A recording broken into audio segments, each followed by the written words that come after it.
তিন বান্ধবী একই ছাতার নিচে। আসলে খুব বেশি বৃষ্টি হচ্ছিল আর আমাদের কাছে ছাতা ছিল মাত্র একটি। সে একটি ছাতার মধ্যে আমরা তিনজন হেঁটে হেঁটে চলে যাচ্ছিলাম কলেজে। আসলে অনেক বেশি বৃষ্টি হচ্ছে। এটা হচ্ছে আমাদের কলেজের গার্ডেন, দেখে বোঝা যাচ্ছে কি পরিমাণ বৃষ্টি হচ্ছে। আর এইদিকে দেখেন এই ভাইয়া আপুগুলা বৃষ্টির মধ্যে ভিজে ভিজে চলে যাচ্ছে।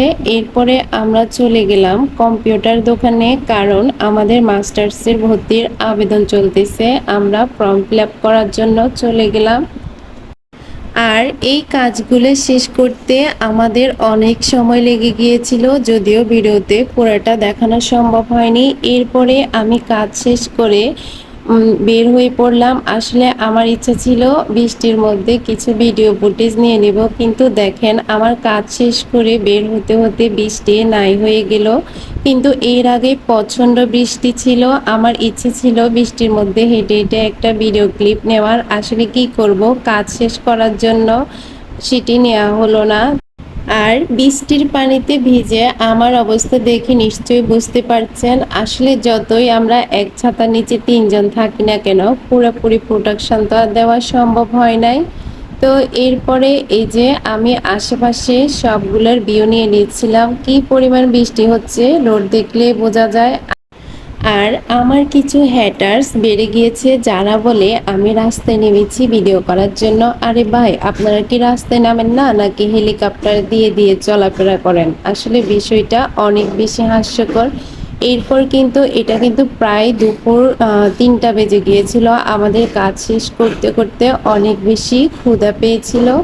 তো এই ক্ষুধার মধ্যে হালকা নাস্তা করলে কিন্তু কখনোই পেট ভরবে না। সেজন্য আমরা চলে আসলাম এখানে নবী রেস্টুরেন্টে। আর এটা ছিল 3 তলার উপর। রেস্টুরেন্টের ভিতরে ডেকোরেশন কিন্তু খুবই সুন্দরভাবে করেছে। আর এদিকে একটা আপু তার বাবুকে টেবিলের উপর শোয়াই দিল। আর সেই বাবুটা কি সুন্দরভাবে শুয়ে আছে, আর আপু খেতে বসে গেল। বাবুটা একটু দুষ্টামি করলো না। আর এইদিকে আমাদের খাবার চলে আসলো। যেহেতু অনেক বেশি বৃষ্টি পড়ছিল, আমরা বিফ খিচুড়ি অর্ডার করছিলাম, কারণ বৃষ্টির মধ্যে বিফ খিচুড়ি খেতে অনেক বেশি মজা লাগে। আর এই রেস্টুরেন্টের খিচুড়ি আমরা সব সময় খাই, অনেক বেশি ভালো লাগে। এবার কিন্তু ওনারা একটা জিনিস দেয় নাই, সেটা হচ্ছে ডিম। ডিমটা স্কিপ করেছে, জিনিসটা আমার ভালো লাগে না।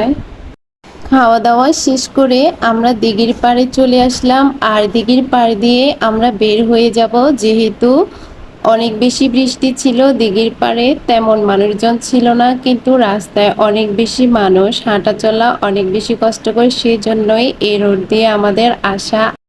প্রচণ্ড বৃষ্টি হয়েও কিন্তু বৃষ্টির আভাস এখনো কাটে নাই। ভিডিও ক্লিপ দেখে বোঝা যাচ্ছে কতটুক অন্ধকার ছিল। দিঘির পাড় দিয়ে হাঁটতে কিন্তু অনেক বেশি ভালো লাগে। আর সবচেয়ে বড় কথা হলো তেমন মানুষজন ছিল না, সেজন্যই ভালো লাগলো। কিন্তু আদার্স সময় কিন্তু এই জায়গায় একদম মানুষের জ্যাম হয়ে যায়, কারণ সবাই এই রোড দিয়ে হাঁটতে অনেক বেশি পছন্দ করে। আর এই রোডটা কিন্তু শর্টকাট, মানে ইজিলি বলা যায়। তো অনেক বেশি হাঁটাচলা করার পর আমাদের ইচ্ছে করলো এই বৃষ্টির মধ্যে চা খাই। সেই জন্য আমরা ভালো একটা চায়ের রেস্টুরেন্ট খুঁজে নিলাম, যেটির নাম ছিল চায়ের গ্রাম। আসলে ভিতরে ঢুকে আমি অবাক, তেমন মানুষজন ছিল না, একদম নিরিবিলি পরিবেশ ছিল। এরপর দেখেন তাদের ডেকোরেশনগুলো আসলে কি দিয়ে করা। এই ডেকোরেশনগুলো মেবি বাঁশ দিয়ে, আমরা চালনি বলি, সেই পাশে চালনি দিয়ে করেছে। আমি ভেবেছিলাম প্রথমে অন্য কিছু, কিন্তু পরে ভালোভাবে লক্ষ্য করে দেখে আসলে আমার অনেক বেশি ভালো লেগেছিল। তাদের এত ভালো বুদ্ধি, তারা বেশিরভাগ বাঁশের ব্যবহার রাখতে চেয়েছে এই রেস্টুরেন্টে। আসলে কিন্তু খুব ভালোভাবে লক্ষ্য না করলে বোঝার কোনো স্পেস নেই। আসলে ডেকোরেশনটা অনেক সুন্দর।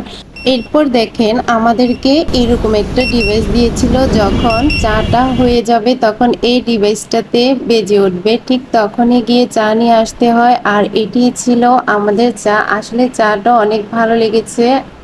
আর হ্যাঁ, ভিডিওটি ভালো লাগলে অবশ্যই শেয়ার করে দিবে। আল্লাহ হাফেজ।